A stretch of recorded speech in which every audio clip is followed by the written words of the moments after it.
Beauty Pays: Why Attractive People Are More Successful by Daniel Hamermesh. Welcome to this video.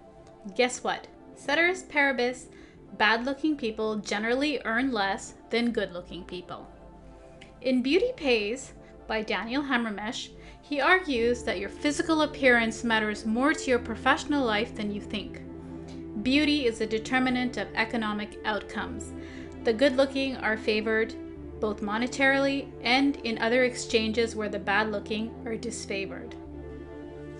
Before you start protesting, consider the effort you put into dressing, shopping for your professional attire, shining your shoes, applying makeup for the ladies, manicures, pedicures, skincare, haircuts, shaving, showering, sitting up straight, exercising, and dieting. The aforementioned are things that we can control. Men spend an average of 32 minutes washing, dressing, and grooming, while women spend 44 minutes. As I will elaborate on in this video, there isn't too much more we can do about the face we are born with without going under the knife. Daniel S. Hamermesh is an American economist and a professor of economics at Royal Holloway, University of London. He's a research associate at the National Bureau of Economic Research and a research associate at the Institute for the Future of Labor. I was drawn to this book for three particular reasons. One, the author discusses the economic perspective of the role of beauty. Americans report that the discrimination received based on their looks exceeded the discrimination based on their ethnicity or nationality. And the discussion in this book was data-driven.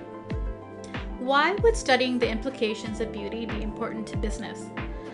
They illustrate how easily subtle gender and beauty stereotypes can influence economic outcomes and suggest that the further study on the role of stereotypes in economics could yield important insights. In this video, we will discuss a few concepts from Hamermesh's books Beauty Pays. I invite you to keep watching. Measuring the growth of incomes or the inequality of incomes is a little like Olympic figure skating, full of dangerous leaps and twirls and not nearly as easy as it looks. Alan Reynolds. The beauty premium. Evidently, there is a beauty premium in the labor market. That means the more attractive others perceive you to be, the more you earn and the more successful you are. It stands to reason then that beauty impacts corporate and government bottom lines. I'm not only referring to professions such as film stars, models, and beauty product salespeople.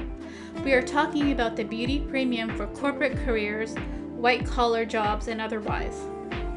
Let's think about this. Economics is the study of use of scarce resources which have alternative uses.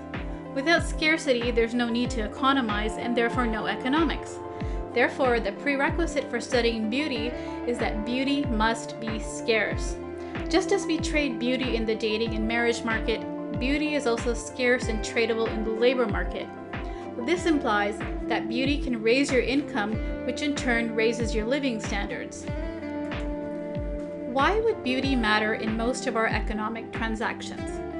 Hamermesh suggests that reaction to beauty, meaning the rewards or surplus that employers pay because customers and employees like having good-looking people around them, is an atavism. Humans are biologically wired to appreciate the symmetry of faces and features. That is what typically describes a person who is generally regarded as good-looking. What is beauty? Let's expand on the dictionary definition of beauty. The quality or aggregate of qualities and person or thing that gives pleasure to the senses or pleasurably exalts the mind or spirit.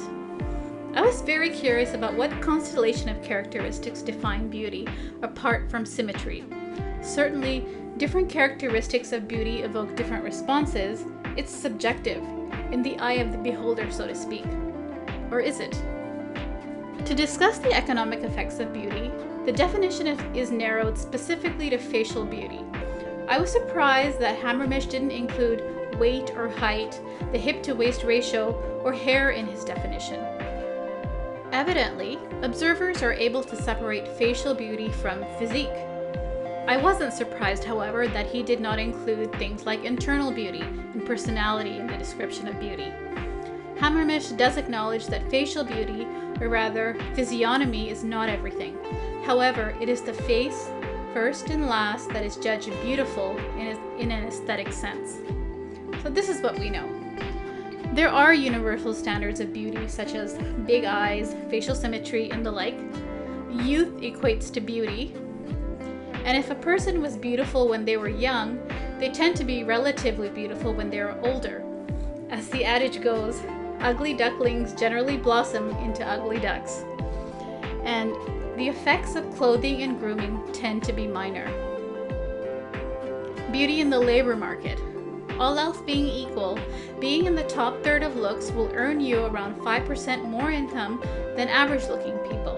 And people with looks in the bottom seventh earn 10% less. Well, isn't that comforting? Studies often need to adjust for other determinants that could affect earnings. Teasing out the effects of beauty as an independent predictor might be tricky. But anyhow, here are some other determinants of income. Education. So in general, higher education correlates with higher incomes. Age, as we talked about, youth is beauty. Health, meaning weight, all else being equal, obesity lowers earnings, especially for women. Marital status, married men tend to earn more, while married women tend to be penalized with their incomes. Personality and self-esteem. Race, minorities earn less. The size of the city and the geographic region. Native citizen, or if you are an immigrant. Your family background, and it tends to be lower if your parents were immigrants. Company size and tenure. Let's compare the effects of determinants of differences in earnings. A good-looking man can earn 17% in excess versus a bad-looking man. That is, it's a 13% penalty for looking bad and a 4% beauty premium. Another interesting fact, better-looking professors receive higher teaching evaluations. Beautiful women earn 12% more. This means that there's a 4% penalty for being homely looking and an 8% premium for being beautiful looking. And each additional year of schooling can add 10% to a person's income. That means what a woman's beauty adds is almost equivalent to an additional year of school, whereas a good-looking man's premium is worth 1.5 years of additional schooling. So over an entire lifetime of working, the average full-time worker could earn $1.6 million based on a 40-year career. For below average looking people, they would earn $1.46 million, and the above average person would earn $1.69 million. And we should also note that on a scale of 1 to 5, where 1 is homely looking and 5 is beautiful, it becomes very challenging to differentiate statistically between a 4 in looks and a 5 in looks. That is something that Hamermesh discussed in the book. And also, when it comes to hiring, it appears that the effects of beauty are more pronounced during a recession as compared to when there are plentiful jobs and not enough workers. So they can't be choosy when there are not enough workers. So as we can see, there is a penalty to lifetime earnings for less than average looks and a premium for beauty that are independent of other factors. Women in the workplace. The benefits of working are what one can earn, and beauty affects what one can earn. People are often self-select into professions based on their appearance.